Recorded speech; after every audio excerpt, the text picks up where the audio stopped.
G'day, I'm David from Two Wheels In, and this lovable lump of metal is Billy, my Royal Enfield Himalayan 411. We've shared dust, floods, and enough bad road food to frighten a dietitian. Nearly 60,000 kilometres, roughly 1.5 laps of the equator if you squint, and she still starts first time. In this video, I'm going to be looking at the things that I love about Billy and the things that I hate. So turn that key, let's get started. Billy's like that mate who shows up with a six-pack of beer and a grin. You know, rough around the edges, but we're always glad they're there. She's such an awesome little bike. She's also super simple and straightforward. No ride modes, no TFT disco, just a speedo, a tachometer, a prayer, and a thumper that'll run on whatever passes for petrol in outback roadhouses. With the touring seat and the lazy geometry, she's basically a lazy boy on knobbies. 12-hour days, my backside sends postcards of appreciation. And she'll ride anywhere. 1 minute she's riding dirt roads and the next she's cruising urban traffic. Yet she's surprisingly capable for touring. I've lugged camping gear, camera kit and enough spare parts to rebuild Rome, and Billy just shrugs. Is that all, mate?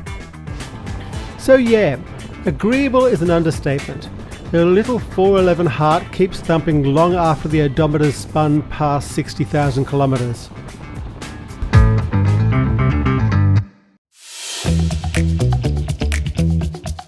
Time to meet Billy's tractor heart. 411cc of air-cooled stubbornness. No electronics, no ego, just iron and intent. Reliability? 60,000 Ks of red dust, downpours and a few cheeky river crossings and she still fires first go. No cryptic error codes, no laptop required rituals, just change the oil and tell her she's pretty. And when something does go clunk, she's hilariously cheap. A full gasket set costs less than a round of craft beers in Sydney. 2 spanners, a YouTube tutorial and you're back on the road before the flies finish your sandwich. Try that with a ride-by-wire rocket with the dealer invoicing you for existential dread.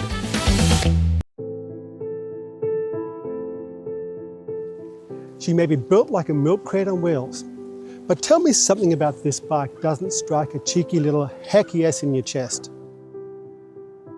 There's a utilitarian elegance here. Steel tubes, zero plastic fakery, curves where it counts.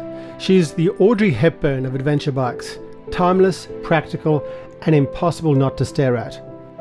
And crucially, she doesn't look like a carbon fibre praying mantis ready to karate chop pedestrians. No alien antennae, no transformer chin, just honest lines that say, let's get dusty, not initiating firmware update 14.6. Function over fashion, sure, but when function is the fashion, you get this sweet, scrappy piece of rolling art.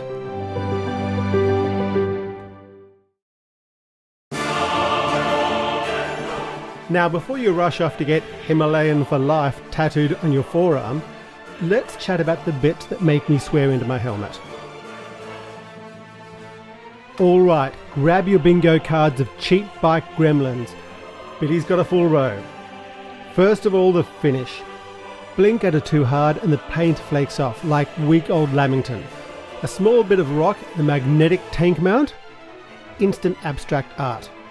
The compass spins more than a politician in an election year. The speedo mists up every time someone mentions rain, and the petrol indicator goes from half full to empty in 2 litres. And don't get me started on the plastics. Flimsier than a service station pie. You look at them funny and they develop stress fractures out of sympathy. None of it's fatal, but it's the price of bargain bin charm. And yet the bill's paid in patience and zip ties. Now here's the bit where Billy stops being quirky and starts begging for upgrades. Factory lights, think candle in a jar. On a moonless back road, the beam's so weak I'm basically braille reading for potholes. Solution? LED headlight bulb. Bought on eBay for $20, installs in 5 minutes. Auxiliaries with fittings designed for the Himalayan and bought from India. It turns night into Netflix HDR. And you see here, that's where a USB port would be if Royal Enfield hadn't chickened out at the last minute. Want juice for your phone? BYO power bank or splice in your own socket like it's 1999. It's not hard, just annoying because the bike's so nearly perfect out of the box. The moment you whisper Himalayan on the internet, armchair mechanics parachute in screeching that it'll grenade itself before morning coffee. Every damn time. Same memes, same horror stories recycled harder than a Woodstock set list.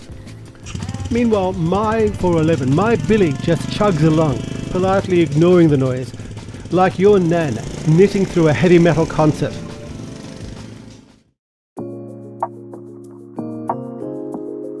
Okay, internet, it's time. Air your grievances about this awesome bike so I can go on cheerfully ignoring them. Oh my god, the vibrations! Look, it's a single cylinder. Of course it shakes like a maraca at carnival. It's called character, Karen. And yep, she's porkier than a Sunday roast and pulls like one horse on a coffee break. But newsflash, I'm touring. It's slow travel. I'm not drag racing the thing. I'm collecting sunsets, not speeding tickets. So after almost 60,000 kilometres, monsoon level rains, outback corrugations, floodwaters up to the axles and bone dry droughts. Am I still married to this 411? Yep. She's reliable, wrench friendly and lets me wander without a mortgage level loan repayment. She starts every time, sips fuel like a polite guest, and if she does throw a tantrum, 2 spanners and a roadside fix sort her right out. Could I upgrade? Absolutely. There's a shiny 450 out there flexing its extra ponies. But could I justify dropping 10 grand just to play stoplight drag racer with beard-oiled hipsters on cafe races? Only if I really cared about pink slips and performance bragging rights, and lycra race suits aren't really my vibe. Billy already carries the load, tracks straight and costs less to service than Sunday brunch. So why mess with a good thing? Shopping in 2025? Here's your cheat sheet. Pros: bulletproof engine if you feed it well. Parts cheaper than the takeaway pad thai. Looks that won't date faster than TikTok dancers. Cons: stock lights are glowwormy. You do need to upgrade things. She brings a knife to a gunfight, but you weren't invited to that fight anyway. So if those cons sound fatal, grab the 450 or something flashier, like a GS 1300. Otherwise, welcome to Team Donkey. Population happy wanderers. If you enjoyed this video, like it, smash that subscribe or lob us a comment. Every click helps small channels like ours. And while you're at it, tell us your Himalayan war stories. What have you done? I'll read them all as Billy idles waiting for the next adventure.